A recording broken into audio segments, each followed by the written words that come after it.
Well, after a delay, or a break, which probably counts as an interregnum, I think, in biblical time, we're here again with another Madaxeman podcast and a cast of either two or three Daves and a Mark, as well as my good self. And one of the Daves is a picture of a goat over my right shoulder, or possibly left if the screen is mirroring weirdly on Zoom. But other than that, we've got regular contributor, Mr. Saunders, dialing in from northeast London. Hello, Northwest London, Northwest Northeast. London. Yeah, it's reflective, isn't it? You always Considering get a you mirrored live in image. West London and I live wester than you. Yeah, I suppose you That's do it. actually. Yeah, yeah, West London, and Dave A, aka Ming the Merciless, with your space backdrop and your wonderful goatee beard. Which galactic empire are you planning on corrupting or taking over in the next week, Dave? Oh, I'm thinking definitely I'll take over the Swiss Empire. The Swiss Empire, yes, indeed. All 13 It's cantons Empire. of it, which we can go into later.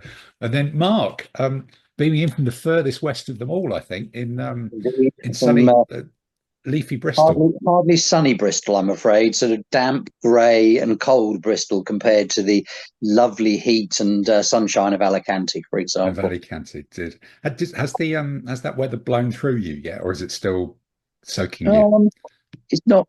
It's a bit windy, but the Yeah, rain has gone. You know, it's passed us by and heading up the coast. yeah, So hopefully we'll have a nice day tomorrow.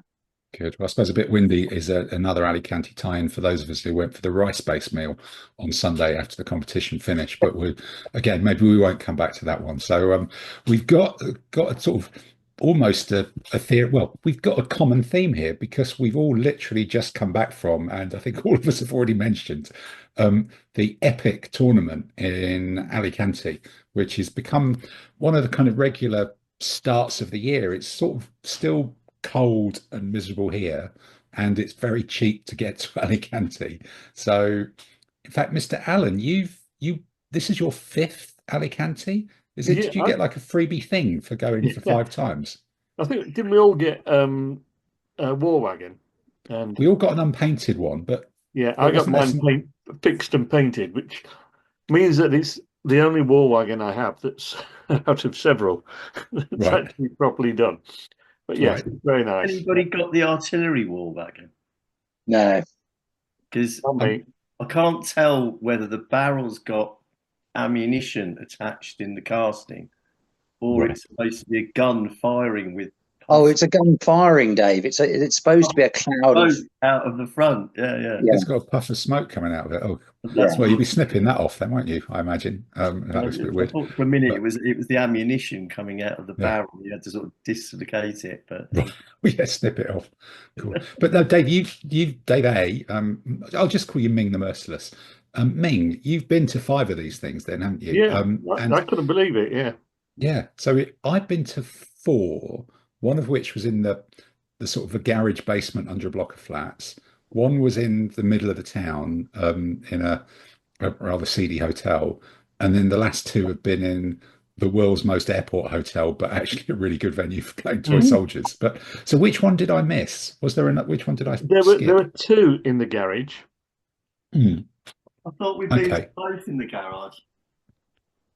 Well, if you didn't get the painted War Wagon, Dave, you've clearly not been to five. You must have missed I've one. got. I'm just going to get the dice out and count the dice. How many different coloured dice? Yeah, how many special dice you get for it? And Mark, was this your first one, or no? Did you come last year? No, no, this is number three.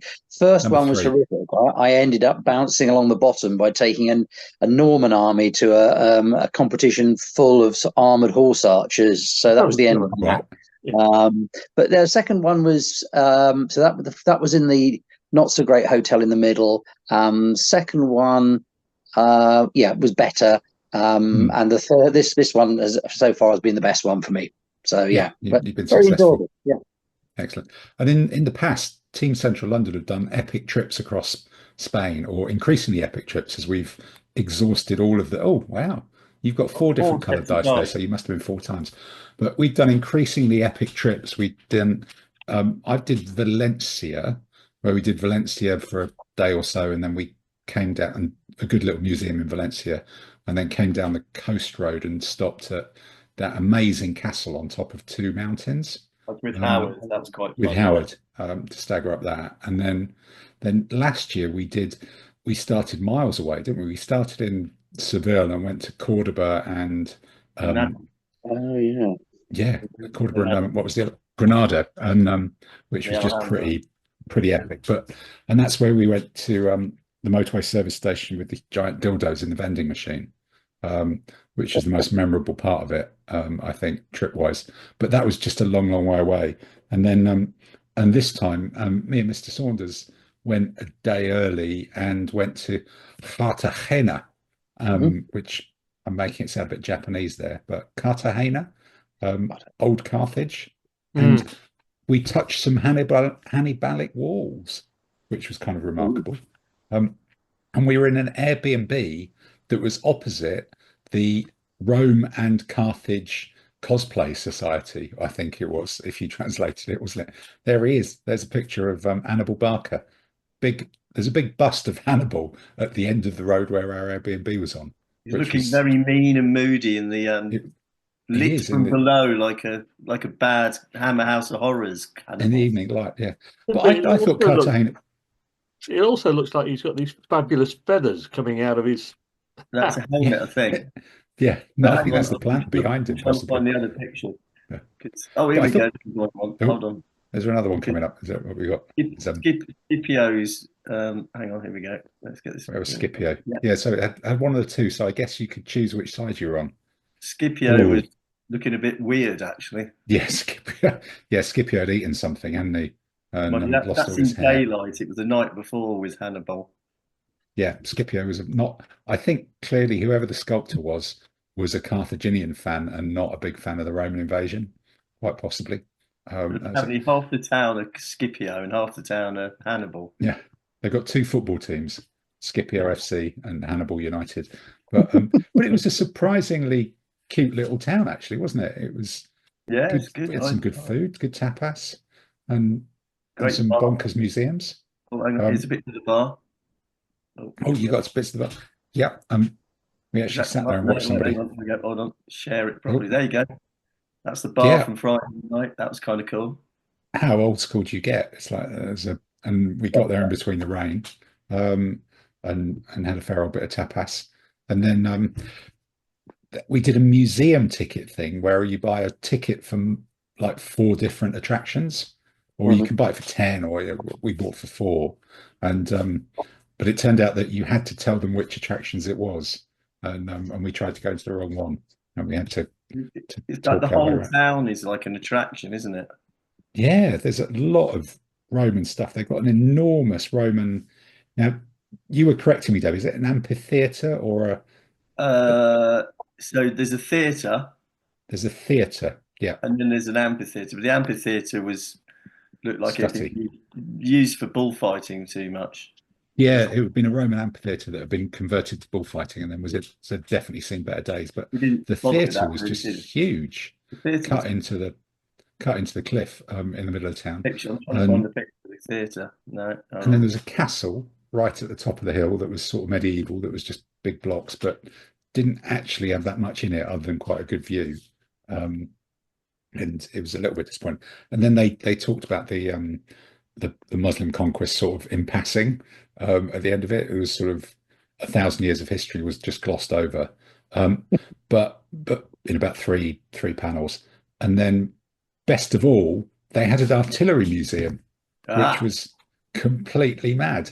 In that it had a lot of very weird big guns in it, and a handful of tanks. Well, but we can share the best of all. We can share the artillery. Yes, had the world's weirdest Dalek. Some sort of metal-clad railway gun. Ready when you are with the you know what. Yeah, and then there was quite a lot of other stuff which I can possibly try and find. Let's see, where was it? Yes, it had the Guinness Book of Records world's largest collection of model tanks and associated military vehicles, which are all like FX kits and stuff. Yeah, we were like, we're going straight into that one.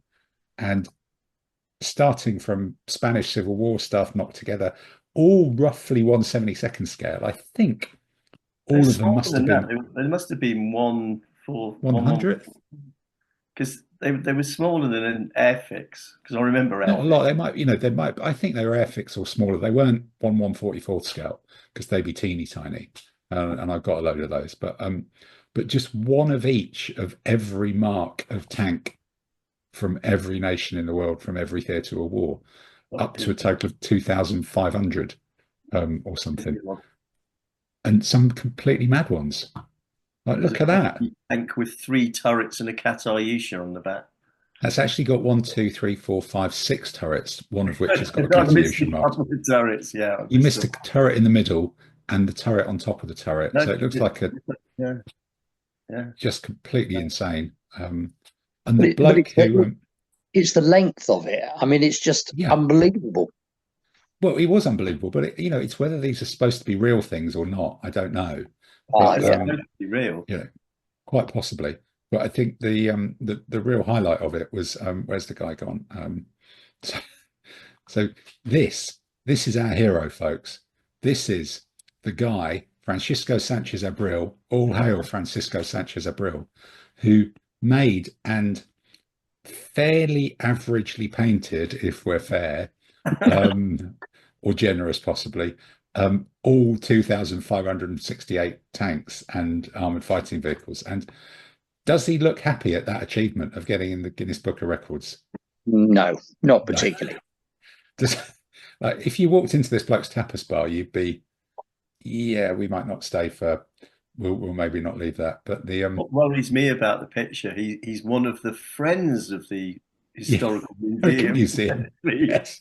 What are the rest like if he's the friend? What are the rest like?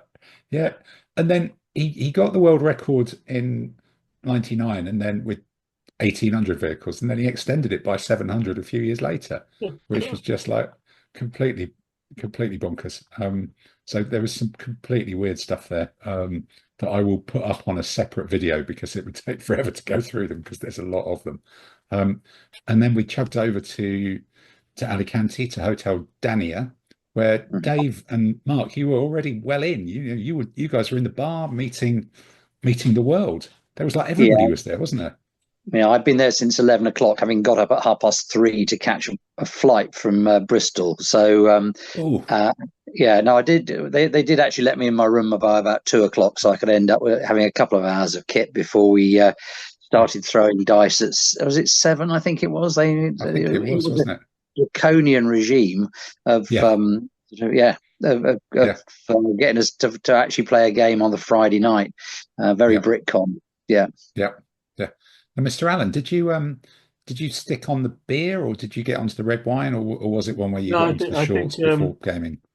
I think I was mostly beer that night. Yeah. So and that's okay. I mean, it doesn't make me happy. Yeah. And there was a parade, wasn't there? There was a weird schedule that I don't think we got fully translated. Javier's Special Forces, you're all on parade. It's a Pell. Yes. Being English, we're expecting an Appel and a Colditz style, but parade was not fancy dress marching up and down the room. It was more show up and stand in the line. Report for action. I missed that. Right. Okay. And we took a variety of different armies, or not as much variety as that. And so I don't. Mr. Allen, we should probably do this as a double header, shouldn't we? But I'll ask somebody else first. So this means war.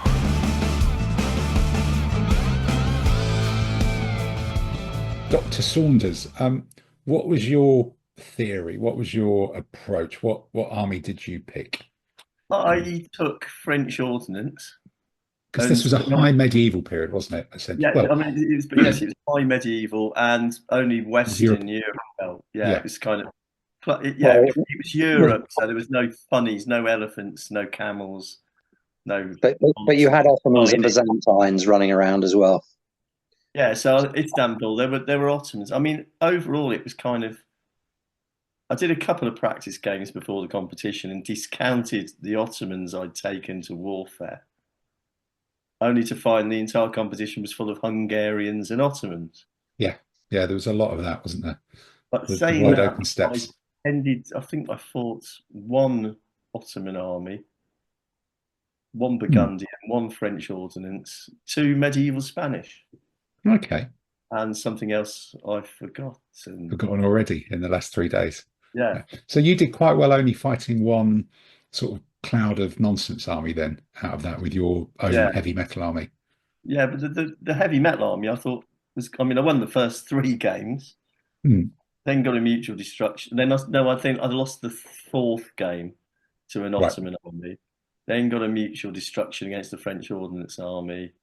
And then, oh, that's right, the first game I played a Hussite army, Yeah. which was funny because neither me nor my opponent knew the rules. No, that's unfair. Mr. Daniel Garcia knew the rules, more Yeah. or less. Yeah. But at one point, I did charge a war wagon in the open with light foot, which is illegal. And we had to replay that bit and go back a bit on his behalf, which is okay. But it was kind of a grinding match, and what he didn't want to fight was Pike. That's team you, Tim, for coming up in a bit. So I won that game on Friday night. Then I played 2 medieval Spanish armies, and that medieval Spanish is one of my old favourite armies, so that wasn't so bad. Then it was another French ordnance, which was a mutual destruction and was good fun. With a really nice French guy I've never met. Well, I think I've met him before, but never played him. And he really enjoyed that game, and I enjoyed it. I killed all 3 of his generals in that game. That was fun. Wow. Okay. Then I lost to Rafa in the final game. Yep. Rafa was quite friendly about it, but I think I screwed it up more than Rafa won it. But there you go. I mean, but my army, I put it on the screen. It was. This is your list. So let's have a look at your list. So the bog standard French army. 1479. Is there anything clever in this? Which bit was clever? What was the cute bit? An ordinary included general with 3 knights and a handgunner. And he's unreliable.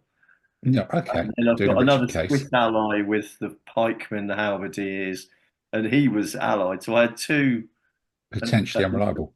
Yeah, and all my generals in every single game behaved themselves, which was really good. Wow. Wow. I didn't have any this bad behaviour on my generals, which was kind of cool.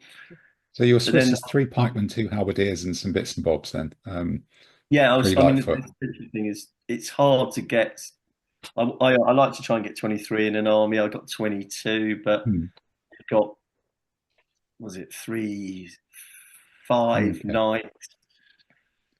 I mean, it's a proper hard army. It's a proper hard army. Some elite infantry, like foots and things like that. So what was in the main one? Let's have a proper look at this. So you didn't go for the mixed spear longbow, or is that the different army? No, you're not allowed those in the French ordnance. That's Burgundian. That was Rafa's army. That was Burgundian ordnance. So you had 2 heavy knight impact elite, 3 medium swordsman longbowmen, your textbook Dave's special mediocre crossbowman. Yes. A heavy cavalry impact lurkabout, a light horse, and a couple of light infantry. So that's really 3 longbowmen and 2 gendarmes and a pokey cavalry, isn't it? I mean, it's a Swiss army knife, blah blah blah. Depending on what you're facing, I mean, you should be able to outshoot things with 4 shooters if it's a shooting match. The mounted crossbow and the mounted heavy cavalry impact can team up to go wide and piss somebody around in a heavy. That's which works really well against the other ordnance French army.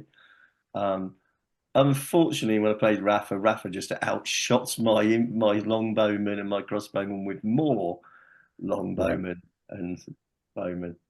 But it performs really well. It's textbook stuff. You know, the knights can team up with the pike and be a really heavy bruising thing. Did you find you were playing armies that were constructed similarly to this? The French ordnance army I played was very different. Well, really? Okay. It had one command of instead of my Swiss, if you can imagine, it was an internal Swiss. So it was 3 Swiss with an included general, 2 mediocre pike, 2 light foot crossbow, and 2 light guns. Wow. Oh, yeah. Okay. It's really interesting little command. Yeah. That was Anthony Leroy's army that I faced in the first game. Was he the tall French guy? Yeah. Yeah, he was a good player. He knew what he was doing. So how did you both find how did you both find fighting two light guns? Because you don't normally see light guns, do you? He shot my Swiss general got shot dead by the light guns, basically. Did you put them together or spread them up? I think I rallied him once. They both shot at him repeatedly over and over again. Didn't you say, Dave, that he put the guns in front of the pike? Because, of course, the pike can move through the guns with no penalty. So effectively, it's like having another longbow unit, two longbow units, but cheaper. I mean, admittedly, they don't have stakes and swords, but they are reducing it to zero. Dice roll +1 against you've got to match that die roll. Yeah, and I didn't match it 4 times. I rallied the general once, but he went and died on me. But then I managed to kill all 3 of his generals in that game. So retaliation was pure. So Ming the Merciless. How did you do against it? How did he deploy it like that against you? No, I rather foolishly put down an impassable on one flank and tried to get past it with those 2 artillery shooting at me. Oh, it's so painful. So yes, that was. So you gave them an even better target. Yeah, and also I felt I misinterpreted his longbowmen as longbowmen rather than medium sword longbow. And so when I tried to attack them uphill, they were a lot better. Yes. I actually had that as well. It was a good job you told me. I think this is this thing about the word fantassin, isn't it? It's in the French, what is classified as swordsman in the English one is classified as fantassin, which doesn't really translate as swordsman. It just is infantry. So generic infantry in the French rules are swordsmen in the English rules, because there isn't you can't put generic infantry with stuff because it wouldn't really fit in the army list book or something like that. But yeah, I think I had to clarify that with someone before, and they were like, because it doesn't quite translate properly. Well, it's not a mistake I'll make again. No, exactly. You'll know how that absolutely gets translated. Good. Yeah. Okay. Yeah. So, Dave, did you find any armies that had something clever that surprised you generally in the way it was played? That French ordnance with the light guns was interesting and different. The Hussites is always different. Yeah. The 2 Spanish armies were as expected. I kind of dealt with those quite easily. The Ottoman army, it shot. If I put the pike in the middle and my knights on the left, it might have been better. But it was just. So what? Because again, I fought a couple of Ottoman armies and they were quite unusual. I thought we played the same guy. Aliman Antonio or something. He's a good player. He knows what he's doing. Very good player. I think you're going to move on. He had the 2 elite impetuous troops. So he had this big medium foot command. Yeah. And again, if I put the pike, mind you, if I put the pike in the middle and the knights on the left, I would have probably given him more problems. But he was always going to shoot down the pike with the cavalry. I think that's one of the problems is, shooty cavalry will always do in pike. Eventually, yeah. Before they run out of table. Yeah. This means war.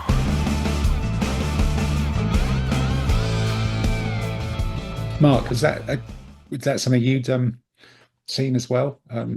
So I played I think it's pronounced Xavier, isn't it, who came a second with his Ottoman.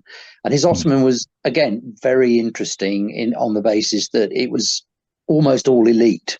Nice, really nice list. The Ottoman, I mean, the thing that was really clever, he had this tiny little command of 2 allied Albanian Stradiots with an integral general both elite.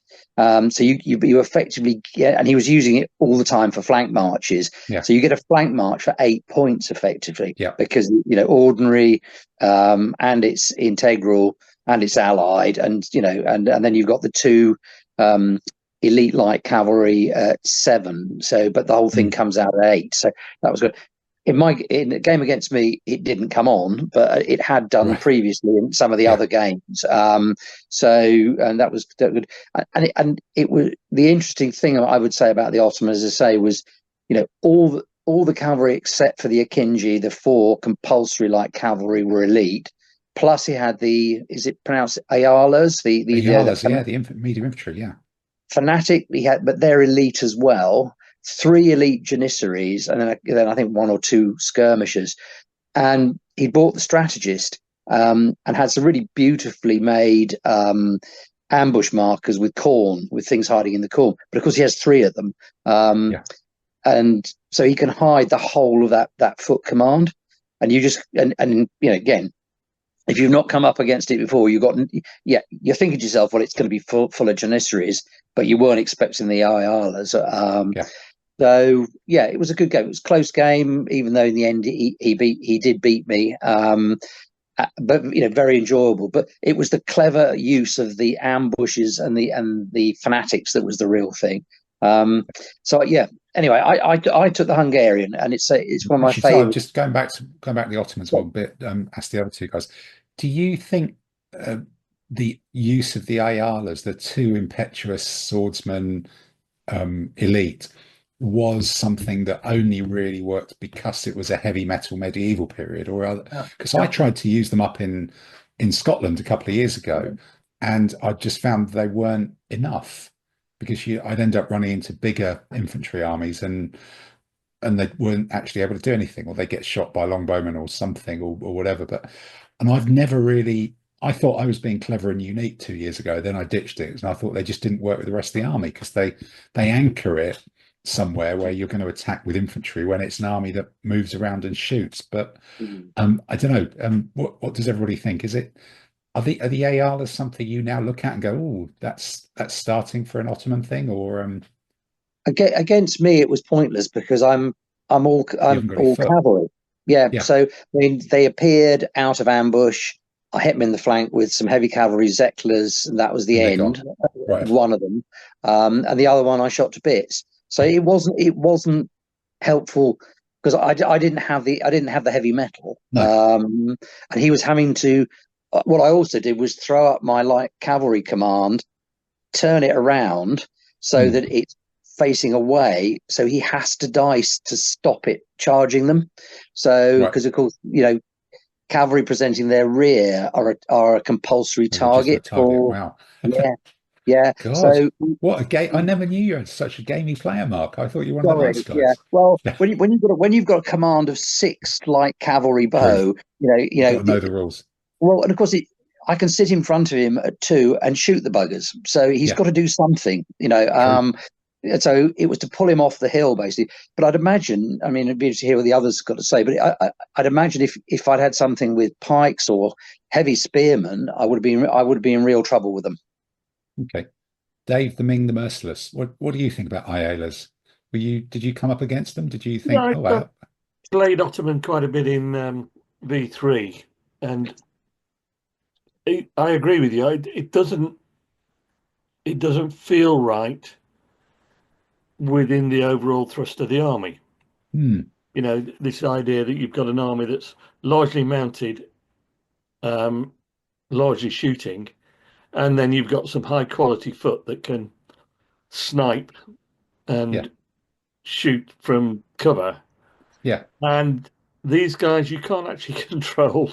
No, do anything like that. Yeah. But into this particular pool, though, this particular theme, did they become an auto-attack? Is that what made the Ottomans viable in this theme, or would the Ottomans be viable in this, or playable aggressively? I can see them working against medium sword bow. Yeah. True. Yeah. Against the ubiquitous longbowmen. Yeah, them and massed spearmen or massed pikemen. Yeah. But say you're right, Tim, that there are only two of them. But then if you put them in the command with the Janissary, all of its elite, as in the case of Xavier's, it suddenly sort of develops a sort of life of its own, and it moves fast. That's the other thing. So it's moving at 3 all the time. Xavier put down a reasonable amount of terrain.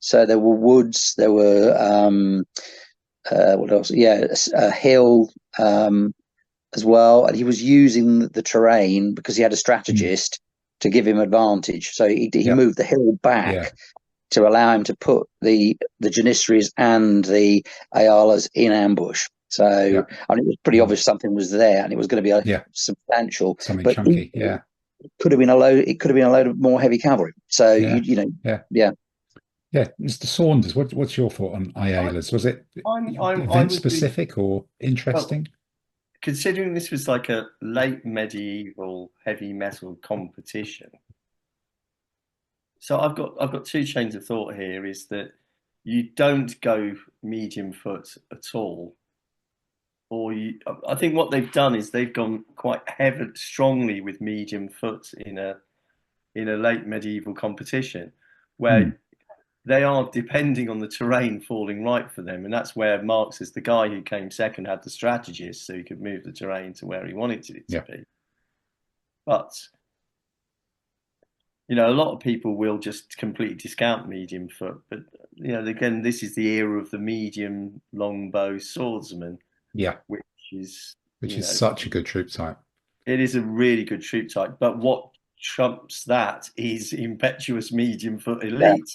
And Janissaries. I think what they've done is they've designed an army. The Ottoman army is designed to beat the longbow sword.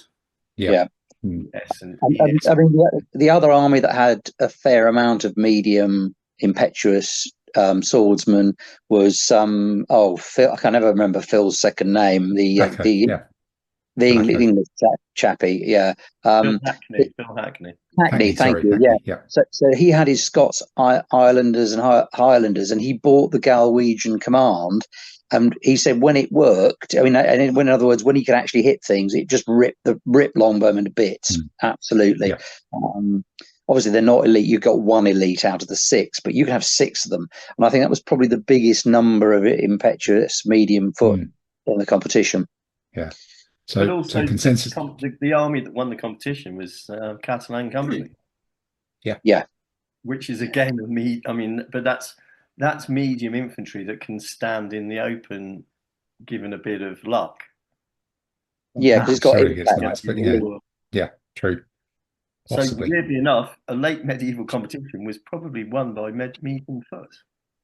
Yeah, I think that I saw that army list. It's got only had 2 lots of 4, I think, Amugavas. That's still quite a lot. Still a good number, I suppose. Yeah. All right. Yeah. Well, Mark, talk us through your list and your list thoughts. So medieval Hungarian Black Army.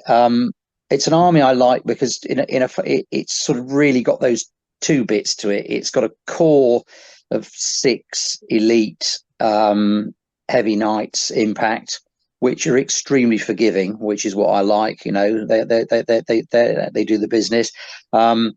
This army I've used a number of times in different competitions and done well or not so well with it. Early on, it was not so well because I hadn't quite got the hang of the light cavalry. But you've got 3 Serbs in there, impact elite light cavalry, which gives you the thing that frightens any enemy light cavalry. And then this time I added a couple of Zekla heavy cavalry in, so heavy cavalry bow elite. And again, did exactly what we talked about earlier. At least 2 games where I wandered up in front of a pipe block and just blew it to bits, which was quite helpful. And then masses of light cavalry. Now, Dave and I had a bit of a chat before the game, and Dave was going, "Well, go for a small light cavalry." And I think with division, whereas I went for quite a big one, I've got that sort of trick that I learnt off Ming the Merciless of sort of 6 light cavalrymen, front rank elite with an embedded general that moves around really like a shooting platform. should have been great. It got shot to bits by Rafa's longbowman. I can't even remember how many longbowmen he had, Dave, but I think he must have had about 4 longbow. Yeah, loads. There were 4 longbow sword with stakes and 2 heavy mixed unit. Yeah, mixed unit and a mediocre pike. Yeah, that's it. I mean, going anywhere near it was just fatal, you know. But he was doing this thing again of having he had a brilliant general, because the Burgundians not allowed a strategist, quite rightly, and then 2 ordinaries, and I fought probably 3 armies that were constructed that way, which was quite interesting. But the idea here basically is, you know, the light cavalry in the Hungarian can do damage by shooting, and actually the Serbian hussars were great. I caught a couple of medium foot in the open and went straight through them like a knife through butter. I hit a longbow unit in the flank and it just disintegrated, because of course they've got ferocious charge. And as I say, the knights are really forgiving. I mean, they'll fight on almost endlessly because they've got the elite and the armor. I played a late Imperial German, which was a very odd construction on the basis he had no knights mounted at all, a couple of foot knights, and had bought heavy cavalry impact. And he bought the bog hoppers, you know, the cantons. And again, so that was the first game on the Friday night. I was knackered. It was a very close game, but I won it. I then hit Rafa, you know, and that was the end of that. It was a good game. I took 17 off Rafa, which I can't complain of. And then I faced it. Yeah, I think partly because, again, the light cavalry did do damage. You know, the longbowman did take some casualties, as did his pike. I then played a condotta, a Venetian condotta, which was very interesting. Big commander stradiots, and he bought the English longbowmen, and you're only allowed them for 1 year, and I'm a bit dubious about that. I think that might be an error. And then just a wall of mounted men at arms, and a few heavy infantry, but his men at arms are no match for mine. Just went straight through him like a knife through butter. And my cavalry my light cavalry shot up his Albanians, then charged in front rank elite, a couple of the Serbs, and that was the end of the Albanian command. So that was a very quick game. I then played a Constantinian Byzantine, which I have to say was almost. I mean, he was a lovely bloke. I mean, and to be playing me at that stage where I've got 2 wins, he must have had a couple.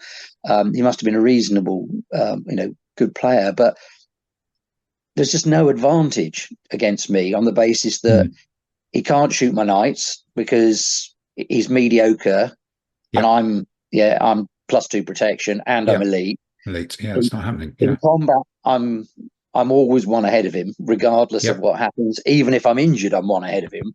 So, I think I would say, if I look at a theme for my competition, it was about terrain. I know Dave talked earlier about suffering from impassable. I love impassable and marsh, because I just shut the entire table down. They ended up blocking is that a thing? Because you've got this is a mounted army, but you're saying you quite like shutting the table down. Well, because there's virtually nothing other than, say, Swiss pikemen that will stand in front of those knights.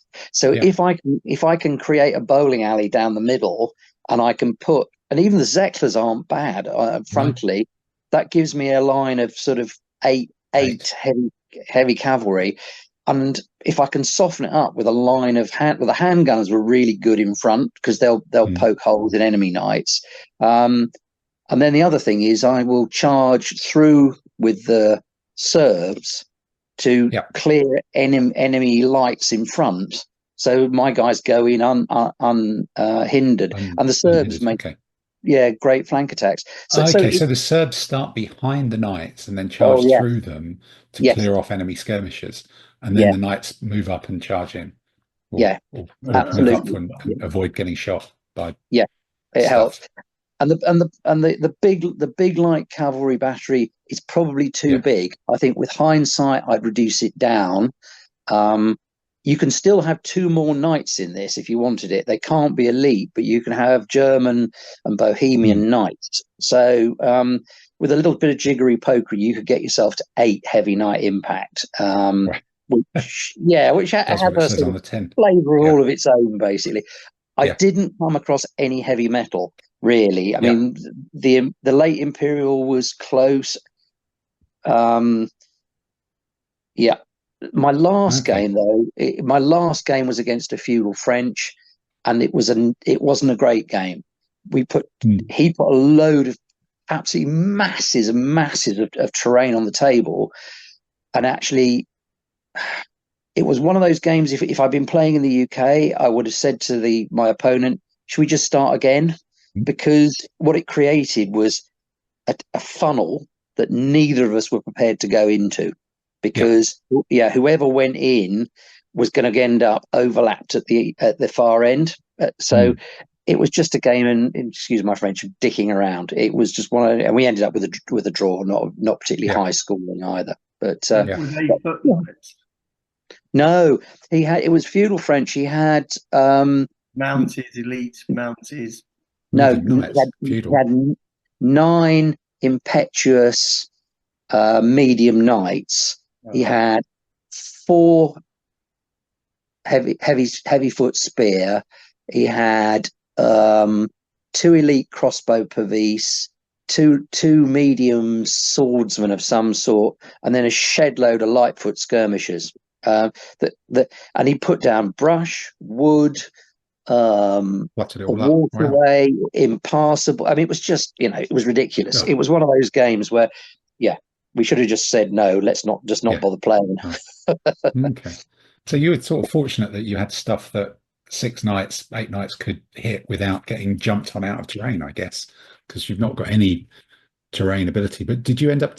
How did you deal with? Did you end up defending because you had good initiative and you go for step, or did you just not put much down? Did it not really fall? So if I won the initiative. I won the initiative twice. I put down step and minimal terrain. The Condotta I played in the mountains and managed to move all the terrain back onto his baseline, which meant it meant he ended up having to deploy in half the table, so I knew where he was.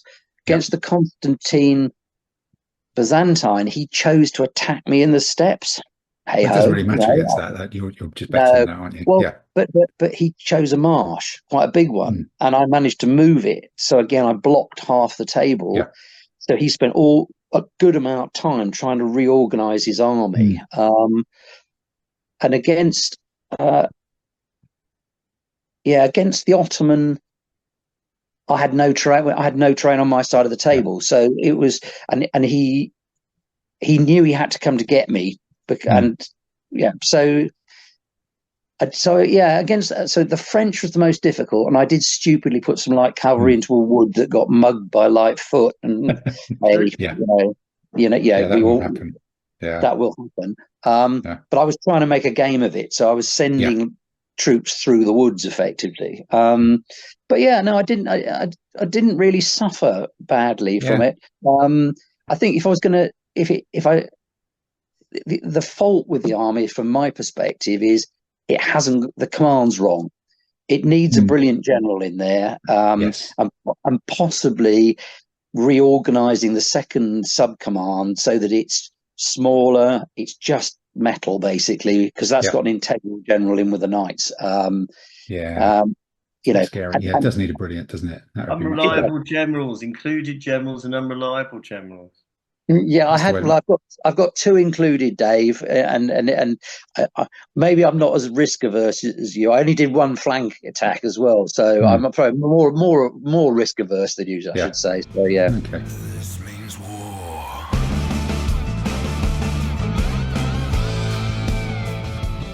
Well, I think that subject of included generals then probably gets us on to me and Dave, doesn't it?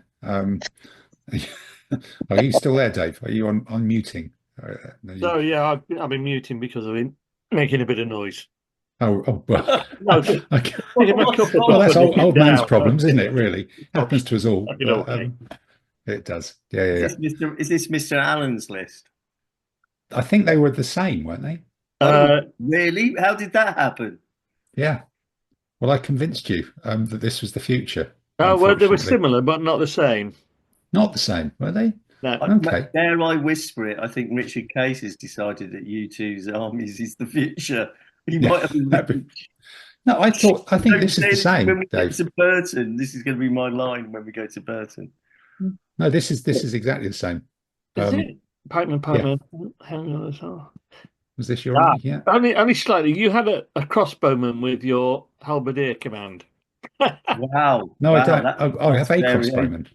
No, you've got a crossbowman as well. You've got a lightfoot crossbowman there. Yeah, no, I had lightfoot crossbowman with the 4 pike command, and the handgunners with the halberdiers and the big pike command. I had the two. Yeah, I had the two. Yeah, so it's similar. Well. Very close to the literally same. very similar, as in identical. Yeah. With our 3 included generals. Yeah. Including a brilliant general, which is somewhat unusual, it must be said, for anyone. And this was kind of my. In fact, I've just literally finished the reports. They'll be out by the time this comes out, from Warfare, where at 220 points, an only slightly larger army swept all before it. And I think, and then you were skeptical about this, and then we played a game down the club, and you were like, "Bloody hell, that's ripped you a new one, hasn't it?" It was quite a painful experience. Either one of these would have caused me serious trouble. I mean, I think, even though I've got so much shooting, I mean, I'm going to end up having to fight it at some point with a mobile army, even if I end up sitting on my baseline with the nuggets. But yeah, just to explain, this army is 11 pikemen, 6 of which are elite. It's the full 6 light infantry, 4 of which are elite handgunners and 2 of which are normal crossbowmen. It's 4 halberdiers, split between the first and the last command. And then it's a light cavalry crossbow who sort of sits at the back and only really gets involved if there's someone's breaking through the army, just to try and. It's basically either that or you have a fortified baggage, really. With the light cavalry crossbowmen, and it gives you a rather bizarre initiative for an entirely infantry army of +3. But your compromise is and the 22 units, which is quite big as well, given 11 of them are pikemen and 4 of them are halberdiers. But the downside is you've got 3 included generals, and you've not got a lot of width, and you've got very, very little shooting. But so Dave, you got off to a better start over the first few games than I did. No, you started badly. Okay. I had a terrible start. Okay. First game I had was against that French ordnance that Dave played, and it was it was a disaster. Putting down the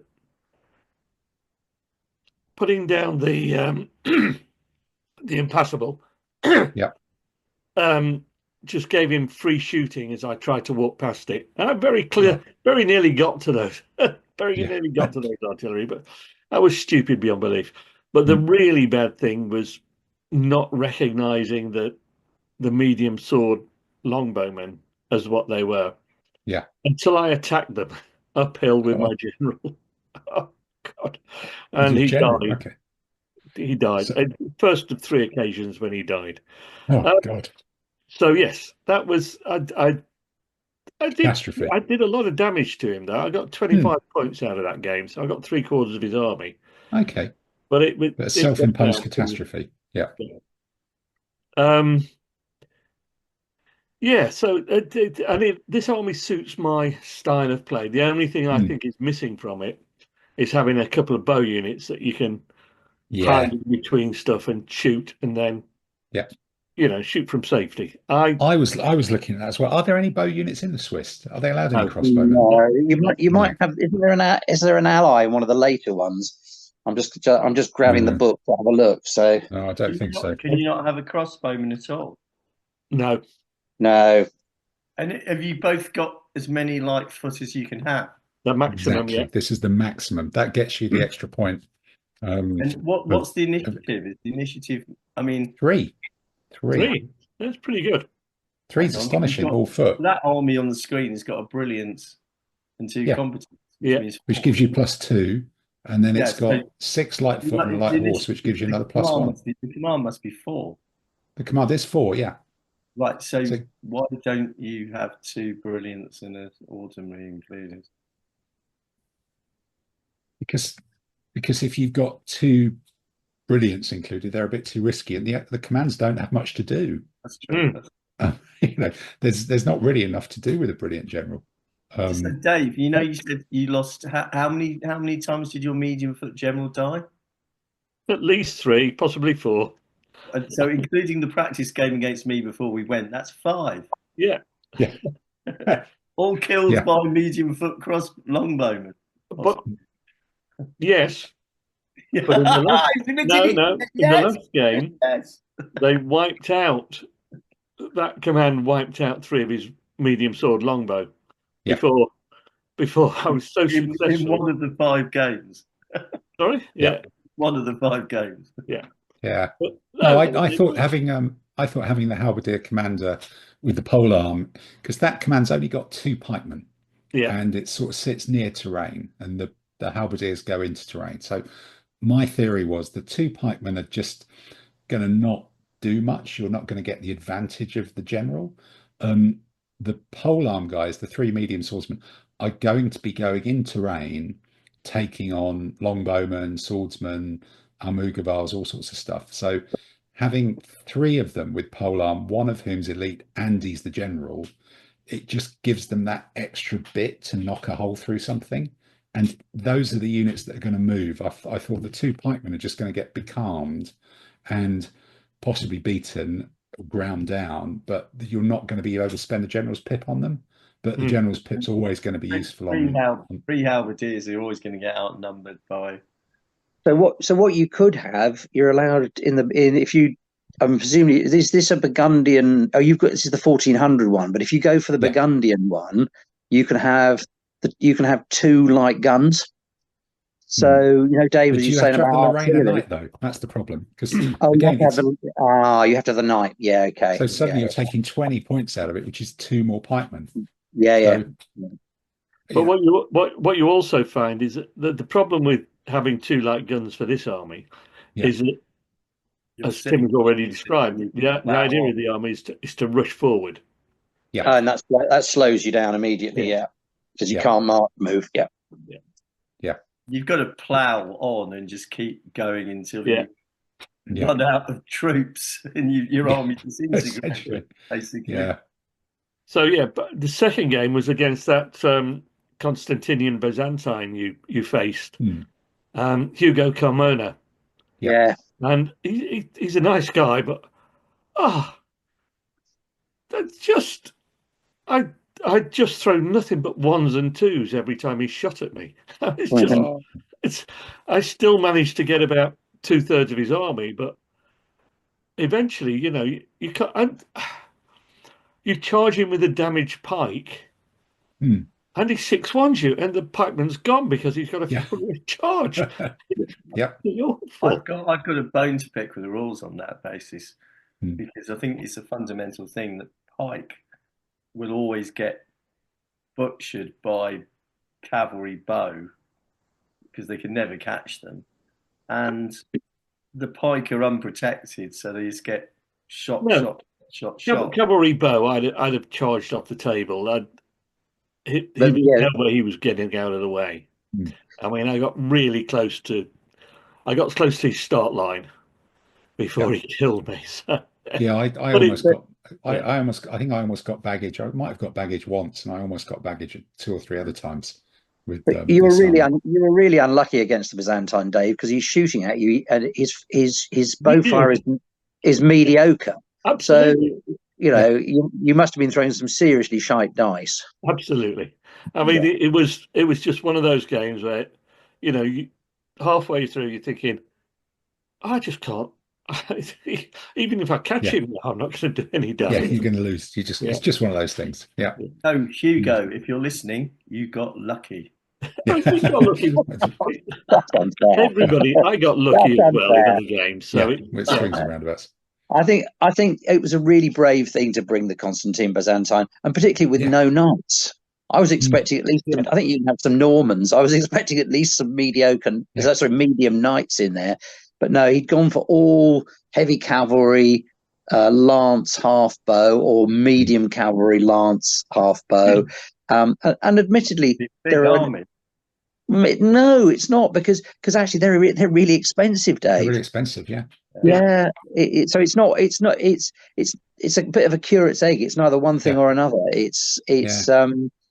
And he also had four of the mixed spear bow and a couple of Varangians in there, and the Varangians are all right, but on their own, then there's nothing there. And I mean, I found with the Heavy Knights Impact, I went over the mix. Yeah, you would do straight away because they're mediocre. Bow bump like speed bumps. The Varangians are only ever any good if they're in with a load of other infantry. Yeah. Basically, they're sitting there. It was a brave choice, and he played against me really well, considering that I just blanked off half the table, with terrain. But against Dave, I mean, I think Dave, you were really unlucky. So what was did your luck turn in the next game then, or? That was a medieval Hungarian, and it was a bit different to yours. It had foot in it and things. Everything just went right. I mean, the terrain fell well for me, so it was quite a narrow, open part of the table I got. And to be honest, I don't remember a lot about that game, because it kind of topped and tailed by two really memorable games. Right. Okay. But so what was the next one? I got a win there, and then by this time I was just catching up with Tim and Gordon. And I got Robin Jackson's Later Byzantine, and that was now I remember what happened with the medieval Hungarian. He had a brilliant general with impetuous knights, and when he rolled a 1 or a 2, he had a choice of holding them or moving other units in the command. Eventually it came to the point where he had to move the other units in the command, so he had to charge with the into the pikeman with a heavy knight. Dave, if he hadn't gone for the Black Army, then he'd gone for the early Hungarian, which is all the elite impetuous knights. And Robin had a Later Byzantine with, I think, 6 or 7 Heavy Knights Impact Ordinary. And so then those, I feel quite comfortable about charging those with the pike blocks. Because they're not elite. So you're coming in, your evens or overlapping or a general. Well, the general's going up, And eventually tackling with those. The pikes did the business. I can't remember what was. There was some infantry in the army, but it got taken out fairly quickly. And then the condottieri, the Venetian one. Which had the impact medium sword impact elite Almogavars. Oh no, that's not. I didn't play that one. That was a different one. No, that's a weird one. I know. What? Okay. Yeah, where did they come from? So is that in an ally then, in the condotta? No, it's yes, it is. It's the Catalan Company ally for the Venetians. Oh, for the Venetians, yes. And so that was. Was that a surprise? Did you not see them coming, essentially? Well, no, I knew they were coming because somebody else had played it and grassed him up beforehand. All right, okay. They didn't have a lot of impact. They didn't have a lot of play in the game, and I can't really remember what happened there. Oh, right. Oh, okay, then. That's good. That'll work. Those condotta lists are really, really, really difficult to second guess, because there are so many allies. You can have so many different variations. Even if you know it's a Venetian, you can add all sorts of things. So until you actually, as you say, Dave, unless someone else has played it and you've seen it on the table, it's really difficult. Oh Well, God, no! Neapolitan gets two almugavars, doesn't it, already? And then, but you can get more in some other things. Yeah, can have just about anything its sodding wants in various points, but it's totally pointless and doesn't work as an army. And I think I remember that game now. I think it was the game where I charged my halberdier general uphill into a light infantry javelin and got 6-1. Oh, I think I did that to you before you went to Alicante, Dave. There is a light infantry javelin. Yes, I did. Yeah. Elite light infantry javelin 6-1'd you. Yeah, there is a theme here, Dave, about hills and generals and charging up and stuff. Yeah, maybe you need a tattoo on the back of your hand that just says "Don't do it." Don't do it. Oh, absolutely. Keep careful. But surprisingly, that command without a general got to move each of the next 3 turns, which means I didn't roll a 1 or 2 for it, unlike himself. God. Okay. And was then there was a final game? Was that the last one? Yeah, no, the final game was David Roesti's 100 Years War English. Okay. No. Yeah. No mounted. Yeah. All either two blocks of 4 medium sword longbow on the flanks. Yeah. And across the middle, a long line of foot knights and armored men at arms. Yep. And he had I don't know if it was 1 or 2 generals included. No, there was 1 general included because he had Henry V as strategist. Yeah. And so that was like that. Right, I'm going to hit that with my pikes. Yeah. I can put his list on the screen if you want it. Yeah. And then the nice thing about it was that the light infantry really did the work here. They were amazing. Yeah. I had 2 light infantry crossbow protecting my left flank. And every time he shot them down, I rallied them up the next turn. Oh, no. So your luck. So you were playing the swingy luck Swiss then, really? Yeah, absolutely. And when I hit the line of men at arms and so forth, he rolled a 1 for his general, including general. And I rolled something like a 5 or a 6, 5. So he's elite and a general, and 2 hits, and then rolled a 2. But yeah. But that was it. And on the other side, the halberdiers did the business at the top of a hill. Yeah. They didn't meet any dangerous light infantry for this time. No, their light infantry were amazing because he marched 4 medium sword longbow up to these 2 light infantry. Oh no, up to the hill. I put the 2 light infantry over, shot him to no effect, and then he shot me to no effect himself. Right. And then he charged them, and they stood. Yeah. Because if they'd evaded, he'd have come over the hill and he'd have had the advantage. Yeah. They stood. I thought, right, well, they stand, they die. He can't pursue past the crest. And they survived. Oh, wow. Yeah. So, yes. And eventually I got him in. I got the halberdiers in amongst his medium swordsmen, his mediocre medium swordsmen. Oh, by dear. that time I was taking flank attacks, and it was all. And that's when having the general really makes a difference. Yeah. So, Mr. Allen, you submarined into the top. Absolutely, yeah. You bobbed up like someone pushed underwater in the back. Classic central London. Yeah, big submarine. Yeah, I did kind of. I don't know what mine was called. It was like a U-boat, I think, or a U-shaped thing. This means war.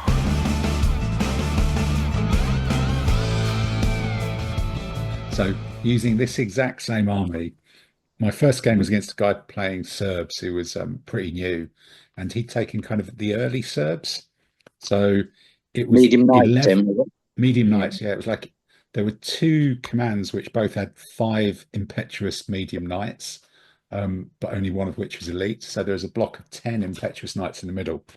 And then I was trying to work out if this was going to be a flank march or something, and he had loads of stuff in ambush, but behind I think, a rough hill somewhere. He had, it was on table. It was a medium night impetuous and 2 medium cavalry impact. Was a little flank march thing that was on table that kind of popped out where I was expecting some light horse or something, and I wasn't too worried. And then suddenly, like, these 3 dangerous things come out on my flank, which was annoying. But 10 impetuous knights, I just marched up to them, and he was like, I was going to charge him, and he charged me to try and sort it out and see what's going to happen, and that was it, really. And they got stonked. And then I played that guy with the Ottomans, that I think, Dave, you said you played as well. Alaman, yeah, Tony. And the terrain, I think I was attacking in the mountains because the Ottomans have mountains, and all my terrain was brilliant. It went down the sides. I created a proper bowling alley, and then he got 2 enormous pieces of brush, which you can get in mountains, which were like as big as your hand, and they both fell right in the middle in the central sector, like on the halfway line. And then he moved them to an even better place. So across the entire 30 base width of the table, there were 2 strips of clear terrain, 2 bases wide. So there's only 4 bases wide of clear terrain across the whole table. And I didn't know he was going to have the Ayalas, because that's mental. And so I was thinking, oh, well, there'll be a few, his cavalry can't go in the terrain either. He'll have 3 or 4 janissaries, and I've got 4 halberdiers and some elite light foot. So I'll just try and shove all my pike through these 2 blocks and columns and support their flanks with the halberdiers. It was a ridiculously ballsy plan that relied on him not having really great command and control and a strategist, and 4 Ottoman, whatever they were called, and the Iolas. And he just, I shouldn't have done it. I should have just sat on the back edge and said, look, you put that terrain down, it's your problem, you come and get me. But then I'm not sure we would have had a game at all. And my Swiss are Swiss, so I thought I'd give it a go, and it didn't work at all. Then I played Uwe with another Ottoman army that also had the Ayolas, and the table really sort of swung around. But in the end, I nearly got his baggage, but I ended up just hanging on because my army just got too stretched and just too pulled apart, and I couldn't catch the shooting cavalry, and I kept getting shot down, and his Eolars did a lot of damage, and it was just a bit of a mess. So I barely hung on for not losing that one. And in the final, fourth game now, a Burgundian ordnance, and I was thinking, brilliant, this will be a nice small heavy metal army with some quality knights, and it'll all be in one little block. And it had a Yorkist ally, with 4 longbowmen, a foot knight, and a heavy polearm sat in the middle. And then it had, I think, 4 longbow as well. So it was like 8 longbow, some foot knights, some swordsmen, some heavy, it was just a long line of sort of stuff. So I ran up to it, and it just shot away my skirmishers and then shot away my pikemen, and I piled into it, and the swordsman longbow just beat me. And I don't think he maneuvered at all. There was nothing going on. I teed my army up properly, ran at it, and just got shot to bits by 8 longbow and a couple of crossbow and stuff, and just lost in combat, and lost from shooting, which was fun for him. And then I played a Condotter army that was very Albanian. I think an Albanian ally, 5 light horse javelin elite, on a table in which he managed to sweep away all the terrain. There was nothing at all, almost nothing at all. I had 1 bit of rough in the middle of my deployment zone, on the back edge, and I actually decided to try and do that thing where you anchor yourself on that and swing round. But my pike just got so stretched trying to push these 5 elite light horse Albanians off table, because they can nip around the back and they're quite dangerous, and and they could squirt away. And I just didn't, by the time I chased them off the back, or chased them to the back, I didn't really have enough stuff to cover the table on the narrow frontage. And then combat just didn't work at all. I managed to get 2 included generals with pikemen into a line of dismounted foot knights with an overlap. So I'm like 3-1, 3-1, 4-1 on the overlap, and they just round to a halt, and then my my brilliant general included got killed in a matchup with a 3-hit foot knight, which was just like that was, and I got beat in that one, but it did take 10 turns for me to lose. And then I played Dave. I rounded this off by finishing off against the Hussite guy that you played in the very first game. Yeah. Daniel Garcia. Portuguese, Portuguese guy. And so I gave him a very narrow gap in which to deploy, and he was like, "You realize mine is a very defensive army?" And I was like, "Yep." And he deployed in the very narrow gap, and I walked into it and killed him, because pikes are really, really good against war wagons. They're kind of the best there is. Did you have an idea that basically war wagons should be the same factor as pike? Yeah, he was saying that it was unfair that pike were +2 against war wagons +1 when everything else is 1-all. And I was like, well, something's got to be good against it. I don't know though. Why the hell are pike really good against a war wagon? Is it? Yeah, why are they better than anyone else? Do they poke through the holes and just? They're not really better than anything else. I mean, pike are just standard at 2. I mean, everything else fights at 1, and actually the war wagon only fights well if it gets either gets the internal overlap or it manages to get battle ready. If you catch it when it isn't battle ready, it's screwed. So because it's then it's fighting on a 0. I mean, and I have debated it on the forum a bit, and I can see the point that it should be slightly better, but its natural enemy, if you like, is foot knights. And actually, against foot knights, it's not bad. Yeah, they're all right. They're probably too good against foot knights, aren't they? Possibly so. Yeah. And I think a Hussite army has just got to sit there and hope people lose by losing against attacking. Exactly. Beat your army. If you made Hussites better, I think it would make the entire competition circuit much shitter. The Hussites can only win if God is on their side. Yeah. But no, there is a variant where you take minimum wagons and you put the 2 guns in it, and then you buy all the Hussite cavalry and you buy the fanatic peasants, and suddenly the thing becomes a completely different army. Yeah, because you're effectively you might as well take Hungarians then, really. But it's got fanatic peasants. Yeah, true. No, you might as well. It's got fanatic peasants. Yeah. Although you have got the 2 light guns in the in the wagons. So but it becomes effectively a later Hussite sort of a rampaging sort of Taborite type thing. But yeah. This means war.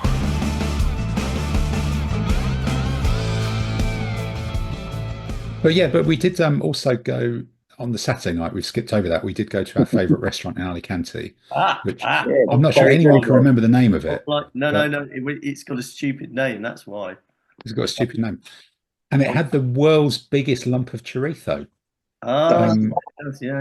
Which was just fantastic. It's like the great white whale of chorizo. Hang on, I can give you the name, and I'll be pronouncing it. It's got all those lovely little scallops down there, a bit like the Walrus and the Carpenter, all waiting to be eaten by the world's biggest chorizo. And we had a normal squid and cuttlefish, which was here we go. Jolly. Stop sharing, and I'll do the squid. Go on, Dave.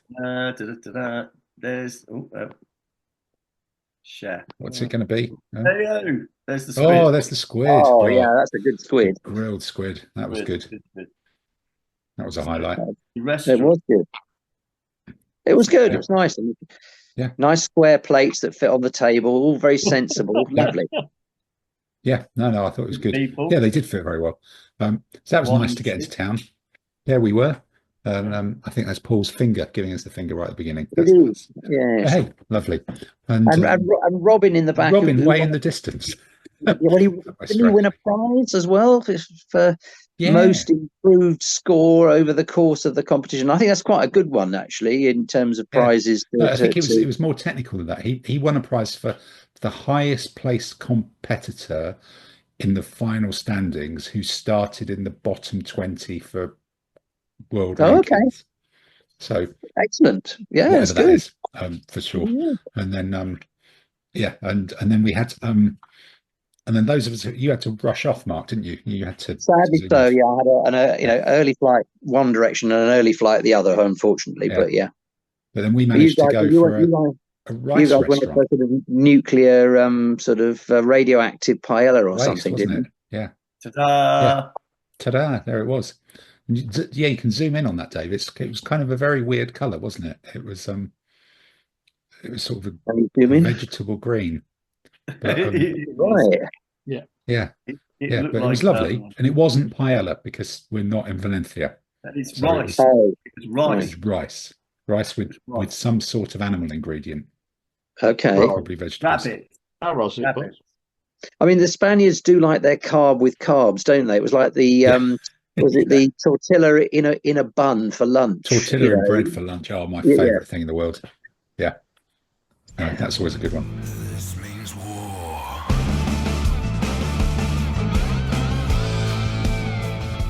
Good. So that's done. So you guys, who's got stuff? So I've got Plymouth coming up next weekend, but some of you, Dave, you've got Southern League tomorrow. Is it Friday, Saturday? I'm playing Saturday in Oxford one day. Yeah. And I'm taking the mighty Nabateans. The Nabateans. So I've got an army of medium spear, stampeding cattle, medium bowman, lightfoot bow, a command structure of 2. Right. The hit squad are 6 impetuous camels. Right. Okay. Oh, right. Okay. I am not going to win the initiative. No. And does the list of published armies give you hope? Well, my first game is against Imperial Roman. But you must have known that was coming. Is that any good? No, it's kind of no, and there's a lot of Ostrogoths, but it's interesting. But if they attack me, they can attack me in the desert, which they won't do. No, I guess not. I'm not going to win the initiative. That's just the fact. I think my initiative is 2. Something really good like that. But I think I've got 28 units, so that's funny in itself. Okay. All right. Then the following week, I'm going to Plymouth to play Big Boys Toys, which here we go. Here's the players in the draw. So I'm using my triumvirate Roman army that you may well have seen painted in 28 mil, but everybody else has gone for something heavier. And the random draw machine has given me a draw against a Parthian army played by Harry, who's really good. So my really well painted triumvirate Romans may not be on table for all that long, which is in their first outing, which is going to be a bit grim. But Mr. Will Morris from the Hobby Bunker has got 28 mil Slave Revolt, which should be quite something to carry around, I think. Yeah. Quite epic. Mark, is that the army your friend? Is that the guy who's got the? No, Jimmy's got it. Yeah. Unless he's borrowed it from Jimmy, but he might have done. It's possible. It's possible. Otherwise, it'd be impressive if he's painted it up himself, I guess. In any sort of amount of time, really. So that should be it. So that's a 4-game one and eating a bit more fish, and then after that, what's next? Is it Burton? Burton. Beachhead. Beachhead first. Yeah. So who's doing Beachhead? I'm doing Beachhead. Yeah, all 4 of us. But I'm doing big boys toys, and because this is the two elephants, 2 wagons, or 2 camels, or 2 bathing machines, or something like that, exactly. Isn't it? So I am wielding and bringing out of retirement my 28 mil Hussites. So we'll see. Wow. See if we can get it. So get them to actually work. Complaining that it should work, really. No, it's just an army that I've had for 40 years that I keep on rebasing. But it started off originally playing Newbury fast play, believe it or not, which is why I have 20 wagons in 28 mil. I'm sorry. Go there. Wow.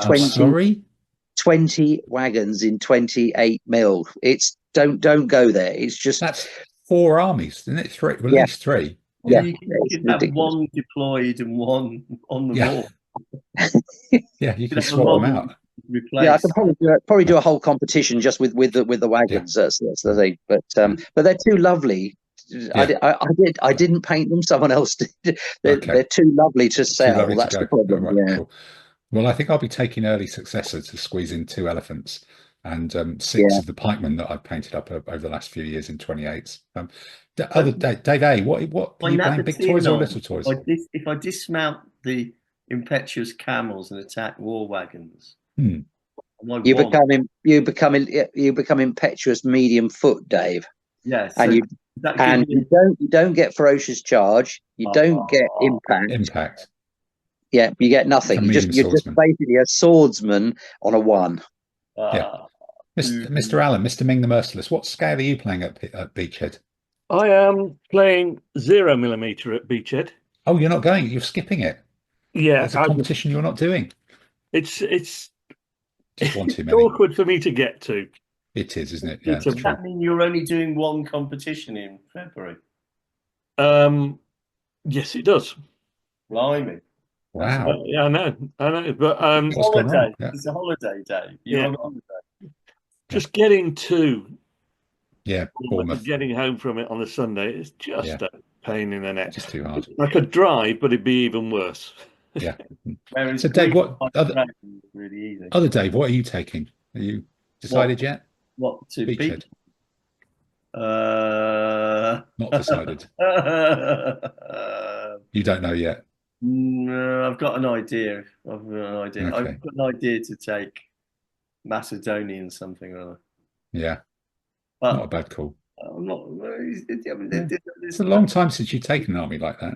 Well, having gone to Thessaloniki and visited, now you're teeing me up. Okay. I went to Agai, and Alexander, and saw Philip II's burial armor and all that stuff. So, thinking Macedonian coming out of the box, we need to have some good. Macedonian action is a good thing. Get some of that, and then Burton. The 2 of you are going to Burton in 2 different teams, but you're still presumably arm wrestling over what armies to take. Yeah, that's the position where Rich has gone. Oh, I got beaten by Tim with Swiss. Yeah, Ica really, really, really good. 300 points of Swiss. Yes, Richard. Yes. You may well get Paul Dawson thinking the same thing. That would be fun. Because there's only one option to take to Burton. I mean, if they include Tamil. Yeah, in the armies, you take that's your army, isn't it? You just take that and steamroller everything. Yeah, that's it. Good. Okay. Well, look, I think that's the competition-y bit done. Really. We've still got. God, we're still only 20 past. Should we do a quick run over what we're painting and what's doing, and then we're sort of done and dusted? Is that reasonable? Yeah.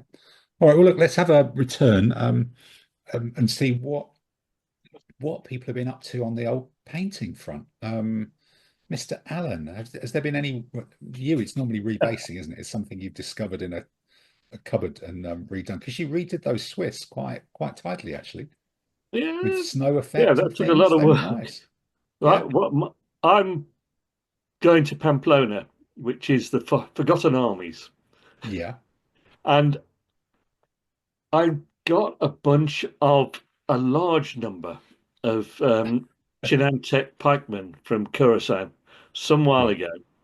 Right. I actually made their spears. I made, because they've got these long spears with long obsidian blades, studded blades that make pikes. But the ones that are provided with the figures are like it's like fuse wire. So I made a bunch of those out of brooms. Broom handles. Stuck them on, spray undercoated them, tried a wash to do the skin, and it went wrong. And I thought, I left them on home for about a year and a half. You're going to have to paint them properly. I just got them all out, got that couple of dozen out, and re-primed them. Right. And so I've got about about 120 odd of those to paint, plus the nobles and archers, and I'll have them ready by March the 30th. Yeah, well, you did very well to prime on a prime today with the atmospheric conditions and the rain, I think. Well, shed down the garden. We've got a lean-to, so It's not damp in there. So I just whipped them in there, sprayed them, brought them back in. Okay. But yeah, so I have them ready by the 31st. Unfortunately, the competition is on the 22nd. So it'll be a challenge, a chin and tech challenge. All right, Mr. Saunders, what's on your painting desk as we speak? I've still got all the 25mm, 28mm samurai. My painting desk is kind of empty, although I did use Simon Ray Mayer's patent organic stripper. Yeah, biostrip. Biostrip. Strip off some outposts. Is this the stuff where he pees in a bottle and gives it to you? Yes, that's basically. No, it smells of kangaroos. It's like fermented. Taste, you just splatter it on, sort of thing. Yeah. It's available on. Yeah, I'm not saying no. Fascist people from America's websites. Yeah. Anyway, so that worked quite well. So I'm repainting some old, one of my original armies, outposts, Mamluks. Okay. Yeah. Good figure. Yeah. Did you drill out the spears on those? Because my outpost Gulam type cavalry, the spears disintegrated. The mace on the cavalryman. The cavalryman's got a mace. He doesn't have a mace anymore. No, not at all. No. But I've just literally put in an order tonight, Khorasan, for a load of Swiss. Ah, okay, yeah. I'm regretting. No, I didn't. It's not a load of Swiss. There was the potential to get a lot of Swiss, which I'm kind of glad I didn't do. Yeah, because after I did debacle. Donington Swiss, which are really, really nice, but I need to bulk that out. But obviously you've got a lot of cavalry and things, and Mr. Khorasan was very, very nice. And I good. Put an order in with him 2 days ago for the nobles for the. Yeah, well, he's doing well out of us at the moment. So because I tried to use his website for once and it didn't work, and then I had some numerous conversations by email with him today and said, I'm going to try again with another browser, and we got through in the end. So, but the Khorasan Swiss mix well with Merleton and also with the Donington ones. You can get a really nice mix, but the angle of the pikes seem to work quite well. So you get good. That's the idea. Is just a bit of variation. That's Tim did. Because I think. Tim, your little handout you gave to people. This handout that I gave to my people to show them what each general was, because once you've got all these different included generals with different flags, it's really easy to confuse people, and you don't want them going, I didn't realise that as a general, I'm not going into combat against him. So I gave them this so they'd have no excuse, but it had the Peter Pigman being rude, who was the commander. They're good. But that figure appears to have disappeared. There's like discussions on the Peter Pig forum. I was like, I can't find that pack, and they're like, we don't know where it's gone. They've got Napoleonic men pulling moonies, but the medieval man pulling a moonie and the medieval man giving the finger seem to have just dropped off their website. So maybe I will poke them and see if they regenerate them, which is a bit disturbing.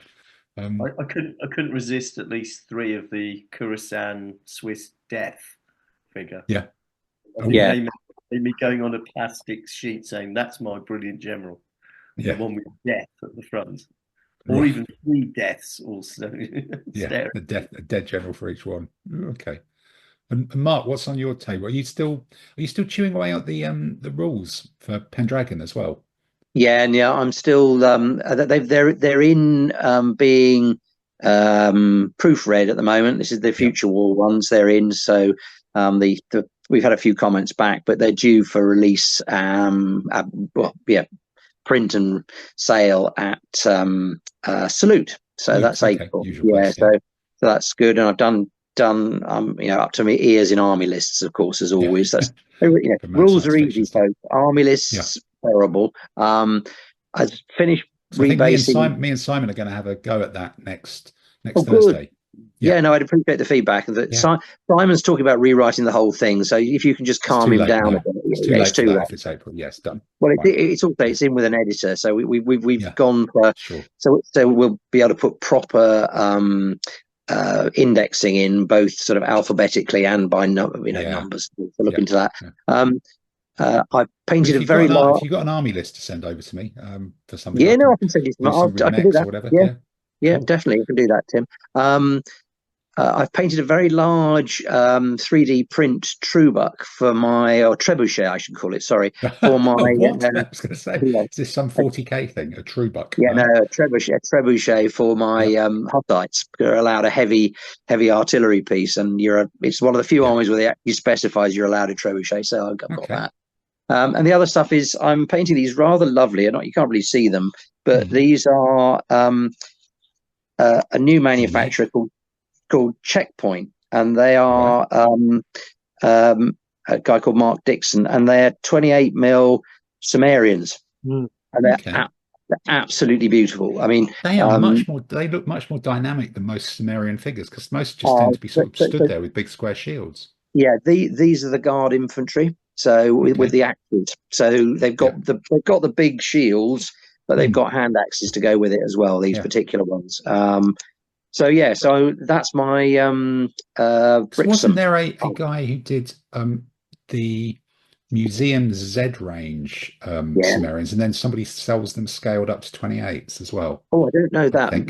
I think so. I think that's right. I mean, these look as if they've been digitally sculpted. It's difficult, difficult to see from here, but they are they're quite chunky, but nice, and they're compatible with the Foundry ones as well. Okay. The New Line ones, a little bit small, but they'll fit skinnier, in. But they're good. They'll fit in. And the Chariots and the Onagers. So that is that's arrived.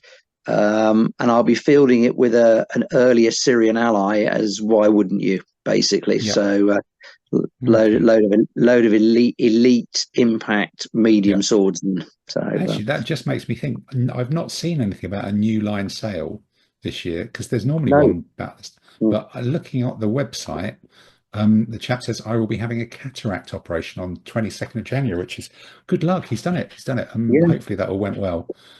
So not processing orders for a week. So maybe that's why there's no sale, because he's not really got the process the capacity to do it. Oh, well, all the best to him, because that's nice little figures those are, aren't they?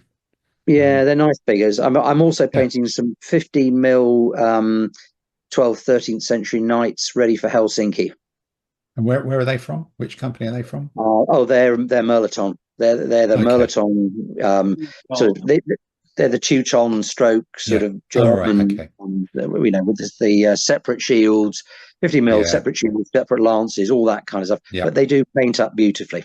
They do, they're really, really nice figures. Helsinki will come around quite quickly. Certainly from my point of view, I've just got 60 50mm forged in battle horses, which are just about done. But I've done the horses for these Byzantines, because I just never really had any decent Byzantine cavalry. I had some Essex ones, which were so that I'd looked at them for 25 years and I was like, sod it, I'm selling them. They've got no life or dynamism to them, those Byzantine ranges at all. So I've shifted them, and then I've just got that, when you get a bit of a block, and I've got all of these little Byzantine cavalry riders. So I've finished the horses, I'm going to base the horses, but the riders, it's like, there's so much metal on them, metal armor. And the way I do metal armor is I paint it black and then I dry brush it in silver. But then that feels like two sets of effort to do these, because I've been painting 28s, these teeny tiny little figures. And because there's 60 of the buggers and they've all got armor, and painting black, I find the black paint tends to go a bit gloopy, quicker than other paints, and you can't, it's just a miserable thing. You end up black all over your fingers that doesn't wash off. And so I'm just thinking, when will I actually psych myself up to start doing this long necessary process that doesn't get you towards finishing the figures? Painting the spears or painting the helmet plumes or the cloaks, you feel like you're achieving something, but this is like, I'm painting in black and I'm going to have to do them. And I'm thinking, is there a way that you paint them silver and then put a black wash over them? Does that work as well? I'm not sure it does. They're not. Okay, so are they the thematic cavalry? Yeah, I think they're the thematic ones. Thematic cavalry. So what I did was spray them black, and dry brush them with gunmetal. And pick out bits with a bit of bronze and a bit of silver and things like that. And what I always think now is like putting in whites. Yeah. Every now and then. I mean, what I did with my first Byzantine armies, I just gave them a color scheme. Yeah. But I think that's it's difficult to work out what color scheme to give them, isn't it? But I think a lot of the guys will end up with white, which is why I've got them partly why I've got them undercoated in white. I think they want quite light colors. But there's not much color on them, is there? No, I mean, so with riders, I tend to stick them not on the horses, but stick them onto a piece of dowel as if they're riding the dowel, and that works quite well. And then, as Dave says, I tend to dry brush them, spray them black, dry brush them, quite liberally, not even worrying too much about with the gunmetal type stuff, and then use the white to pick it. I then white everything that isn't gunmetal, and then use a wash on it. And it means that they're bright. The problem with the black undercoating stuff is it's fine for nights and things, but something like the Byzantines, which should be quite bright, it dulls them down a bit. Things I did some Roman, an early Byzantine, like a couple of units of them, and I did them with white undercoat. So you want to be consistent with it. I've got a really good way of doing leather. This is not going to show, but I've got some really nice looking little figures, but you just got to be consistent with it. So I know I can do it. It's my normal way of doing it, but it's just that psychological thing of 60 of the buggers where you're going to start doing a part of the process that isn't going to move you towards completion, really, or it doesn't feel like it. It's all about having the key to say, this is this for your opponent. I mean, that's what I did with my Justinian Byzantine armies. They're the elite. They're the medium, they're the not elites and things like that. But I think the thematic come with transfers for the shields, don't they? No, not for cavalry. Really? Okay, no, they just come for the other ones for the infantry. And then I've also got this that I need to undercoat, which is going to be a wind golem proxy for Malifaux. It's this enormous figure that I bought as a 3D print. It's not the real one, it's a proxy one. But I bought one that's too big, because the rest of the figures are about 28 mil, and this is actually, here's a 28 mil figure. So so it's quite, but it's quite, it's on a 50 mil round base, and it will look quite imposing. It will keep my opponents in focus, because I did actually play on Tuesday night, and I'm starting to almost remember how to play against people who are 30 years younger than me, which is like very scary, who know all the rules inside out. But that's about that. This means war.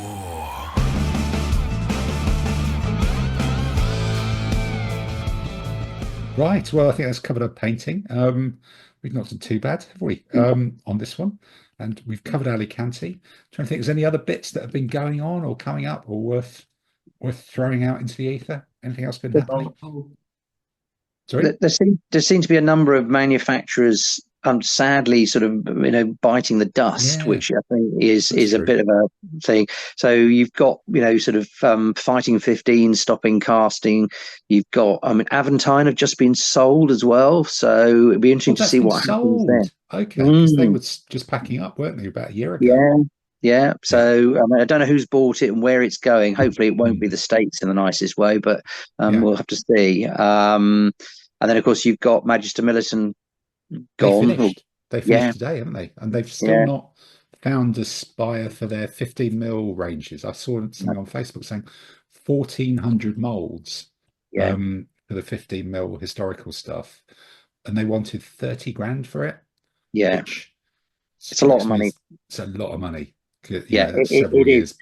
And I think, bear in mind, a lot of them, the old chariot ones, which some of them are nice, some of them are not so good. It's quite a mix. I mean, the kind of someone like Alternative Armies or Fighting 15s probably would have bought them historically, but not that sort of money. Not that sort of money. No. And I think the other thing is, the good news though is you've got Outpost back. Someone's bought Outpost, I think, sort of, and they're selling a lot on eBay. So, and which is great to see the figures back. I suppose the risk is that with some of these, that they get bought by people who are not capable of running the business. Yeah, I mean, it's happened a few times, hasn't it? It has, and it's interesting. So someone bought all the 6mm Dark Realm sci-fi stuff, which is brilliant, but it's just disappeared. I mean, no one's got any idea where it is and what it's doing. So, that's a bit of a challenge. But yeah, so it'll be interesting to see what happens. But there are new manufacturers like this Checkpoint guy coming in with Mark 28s, and there's some good stuff coming out 3D print. Of course, there's a guy, I think it's called Berserker Miniatures, who's got a stunning range of medieval Indians in 28mm. Elephants with all the proper sort of housing, like what is it? Sort of Raj type stuff. Mogul stuff. Yeah, really nice. Yeah, more temptation then, but I think we're still vaguely resistant to 3D printing, not just because we've got so much bloody stuff that we don't really have a compelling need to buy much 3D printing thing. But we never kind of moved on with that guy next to your flat, have we, Dave? I know. But I've just got so much in the painting pile. He's got so many orders going on. He doesn't need to do anyone a favour. All I need to do is get some of the red copper Arab swordsmen, because there's a dearth of swordsmen in all across all manufacturers, if you know what I mean. Everything's spit, everything's spit. So an Arab, to do the figures to be impetuous, you need 6 bases of Arab impetuous foot, which can be any various armies, and be dismounts as well. So that's where I think I will start with some 3D stuff. Yeah, that's I'm kind of you're right. I'm not against it, but the one thing I'm going to miss, because I'm a kind of, I've only been playing for 15 years or something. Is I've only discovered fighting 15s in the last. Oh yeah, so that's gonna be a big lot. A lot of respect for that. Those Gladiator South American figures, I would love to have done a couple of armies of that. Yeah. Well, it might be that once he's finished, Ian's finished I think he's casting some fishing weights at the moment. He's had an order to cast fishing weights for someone that he's doing this is an interesting project. When he's done that, he's going to work out what stock he's actually got left and put it on the website as stock. And that'll be a feeding frenzy. And then that'll be a bit of a feeding frenzy for it. So we shall have to see. But because I've got an unpainted army of Aztecs or Mayans or something. The problem is with these 3D printed figures is they're all on Etsy. Basically, it's like, a designer designs the figure. Yeah. And they're not catering for the 15mm market. But there is the guy, isn't there, Dave, we've talked about, who's got those Chinese armies that are appearing. Mick Hood is selling them all on he does big on them. And 10 printers in his house or something ridiculous. Yeah. I mean, you can tell he's selling to a wargaming market, because I bought some 15mm off Etsy, and the figures, which are Carolingian figures, they're lovely. They're lovely they're the armored bowmen, so they're the dismounts for the mounted ones. They're right. They've got no bases. It's it's a nightmare. I mean, why? I don't need that, folks. And actually, you look at it and think, well, I go back to metal casting. Everybody's going to have to base them, but also by having the base on, you've got a pull. Something you can actually. That's actually a fairly straightforward thing to do, to create them with. It's called puddle bases. Yeah. You've got to ask for puddle bases. You need to ask for puddle. Yeah. Can I have them standing in a puddle, please? Yes. But I think we're all going to learn this nonsense over the next. Well, I mean, it's interesting because I'm having a range of figures sculpted for me by a sculptor who's moved to 3D sculpting. Now he's doing it online. In the nicest way, and Gareth, if you're listening, I'm not having a go at you, but if he'd done it by hand, I'd probably have the figures. Whereas it's taking we're nearly 18 months in to where we are, and is that because that must be surely because he's learning the skill? It is. And actually, the 10 and 15 mil stuff he does, because he does sculpting for Khorasan, he does sculpting for Pendragon, are stunning. And so I am sure the 3D ones will come out looking absolutely fantastic. But is it one of those things where it's a technology, so people are using it, if you know what I mean, rather than thinking, well, actually, I could work twice as fast doing it, and do you know what I mean? I actually think it's more likely a different set of people. It's people who are good at 3D sculpting are making figures for these things. Whereas if someone's a traditional sculptor who's learning 3D, that's just, if you're good at sculpting in real, carry on sculpting in real, and then you create a new hobby of saying, I'm learning to sculpt in 3D. But it's someone picking up another skill that's complementary. But no, a lot of the ones that are out there are people who clearly just have got it. And once they've got a dolly or whatever it is in a 3D thing, it's relatively quick for them to create other extra pieces, because it is just click, click, click. They're not spending as long doing it and carving it and sticking little bits of stuff on. They produce, well, the sheer number of figures that the variations that those 15 mil Chinese ones are that we looked at a while ago. Mountains. Each pack has got 8 different variants, and there's 30 packs in each army, so that's 240 slightly different figures. That'd be a lot for anybody doing 15 mil. Which says he's going to do. That'll be an interesting one. Yeah, that would be a good one. So it'll be interesting to see if the cost comes down, because I mean, a standard 20 mil master is going to cost you about 120 quid. So typically, so it's interesting. I mean, and that's one of the problems is with 3D printing, the people who've got the 5 printers in their flats and in the printing, and their entire living spaces turn over to churning stuff out to eBay. Doing the big figures for Dungeons and Dragons and stuff like that, which is making them more money. It's doing 15mm ain't that interesting, I bought a load of really beautifully sculpted 6 mil Star Wars what is it, Trade Alliance droids the other day on whatever that means.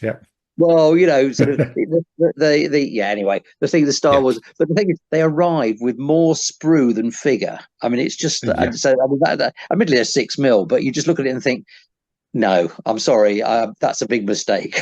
They'll probably sit in the box for the rest of their lives. Yeah. Do they need they need lots of stuff clipping over or whatever? That's the problem. It's the clipping, and because they're at 6 mil, they're There we go. Well, I suppose there's quite a lot of stuff on eBay, isn't there? And let's just have a quick butchers on this one. Where's it gone? Looking at Berserker miniatures. That's the one I was saying. Yeah, they're only available on Etsy. Really? No. I'll send you the link, Dave. It's the elephants are beautiful, absolutely stunning. There's a Tamil medieval general on an elephant, which is just unbelievable. Yeah, so there's loads and loads of scenery. There's other sorts of, because you can see, I guess, with these ones, something like these 3D breed ones, they've got one body style and they must be copying it. Tanks is very straightforward, and once they are pretty small. I think we do get fooled that we can see these really hyper detailed 3D renders, and then you think, but when the figures are actually looked at, they're just really tiny, aren't they? So what's this thing? So Numidian cavalry, do they look a bit ropey or not? From Esquisse, I've had some Esquisse stuff that they're like big old ugly horses, but these look a little bit better. They're obviously getting better, but would they be good enough? The Reconquista ones look fabulous. The Reconquista ones are amazing, but I don't think they scale to 15 mil. No, they don't. Ones I see look too skinny. That's the problem. Yeah. These would be much better as 15 mil figures. So you take 15 mil, you get how many in that pack? 7. So 7 for a £5 isn't actually that cheap, is it? Really? Well, 7. I mean, what are you going to get? Someone like Essex will sell you 4. 8 for 4 for a £5, I suppose. Yeah, true. Yeah, fourth. They'll finish fourth for about £3 or £4, weren't they? So yeah. So March to Hell, 15 quid for 24. So yeah, that's more realistic. Yeah, that's really good, isn't it? But you get 24 of them. They're kind of chunky and classical war games troops. Yeah, they'd be perfectly fine. Gordon have bought some of those, and they paint up really nicely. Yeah, they're almost been designed for a 15mm war. I think that's the thing. They've been designed for 15mm, for sure. Yeah. But I must admit that those Chinese or whatever they are, Mongols or Khitans, the Khitans, aren't they? Or because I bought some of the Sung, mediocre levy sort of expendable levy figures, and they're just stunning, absolutely stunning. That's the 10 Mountains guy. Yes, that's it. 10 Kingdoms, So 10 Kingdoms. What you need to do with his is scale them down by 10%. Because Sean a little bit big. Yeah, the ones Mick has done who's selling on eBay has done for us. They're really chunky, and you'd be difficult to get 3 cavalry on a base. But okay. You can scale them down because with a 3 knock them down 10%, 15%. Yeah. And Sean was at the club and he had some which somebody given him, and they were noticeably smaller, and they would mix with and forged in battle, and I was like, that's really good. But we're still at early days. I think this is a subject for a podcast in itself. But... Yeah, no, quite possibly. Yeah, well, we're giving it a good old go now, and I'm conscious time's creeping on. Ming the Marxist is looking bored. Ming the Marxist is I'm quite interested, but as you know, I don't buy a lot of unpainted figures. No, you're the eBay master, aren't you? And I haven't bought many figures of any kind for quite a while now. Right, you've just discovered some that you packed away. You just opened another drawer. I mean, you can't. Well, I don't have the skills to do what Phil Hackney did with the Chinantec, and to basically scratch build them all. Yeah, that was mental, wasn't it? Dave, Phil's trick on the spears was to glue 2 pieces of paper to the top, and then using a pair of nail scissors was to cut the so the top of the spear looked like it's got the obsidian bits attached to it by cutting little sort of sections out of it. That's a good idea. I wish I'd thought of that. Yeah. Here we go. But what I've done is I've taken a broom and squeezed a flat part and then shaped it with nail scissors. These, The problem with it is that these brooms are made out of very fine strands. But if you start cutting across them, it's all going to fall apart, isn't it? Oh no! Okay. God, even more complicated. So you've got to buy the right kind of plastic broom. I'll just paint a shiny black edge around them.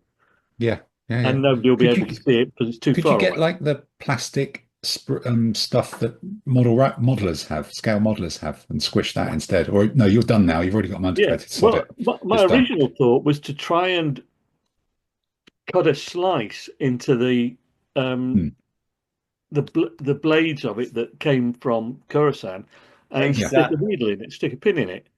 But I just couldn't do it. It just wouldn't work. So you won't end up with it. I've done that with some figures. I mean, you can. I mean, there's certain, you can take the Chinantec end blade bit, and get a Dremel and cut a tiny hole and then put a pin into it. Yes, you can't. You can. You can. Absolutely. Other people can. To hold it all together. I was going to say. Yeah. You just end up drilling your fingers, don't you? That's the half. It's guaranteed. How many bases of 8 figures to a base? 20 bases. 12 figures to a base, Dave. Think about it. Oh God. No. Horrendous. The whole army sits on top of a hill, and when someone comes down the flank, it gets murdered. Yeah. Oh yeah, no, it's not an army to win a competition. It's an army to be forgotten. It's a forgotten army competition, and it will no doubt be forgotten. Yes. I think, right. Well, I think on that note, that does sound like the ideal time to wrap this up, because we're forgetting who we are and what time it is, I think. So absolutely. Thank you everybody for joining us. Thank you, Mark. Thank you, Dave. Thank you, Dave, Ming the Merciless Dave.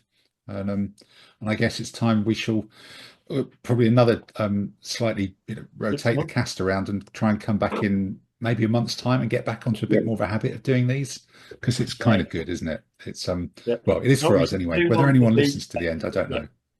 See you all. Cheers. All right. See you then. Cheers, everybody. Cheers. Bye. Bye.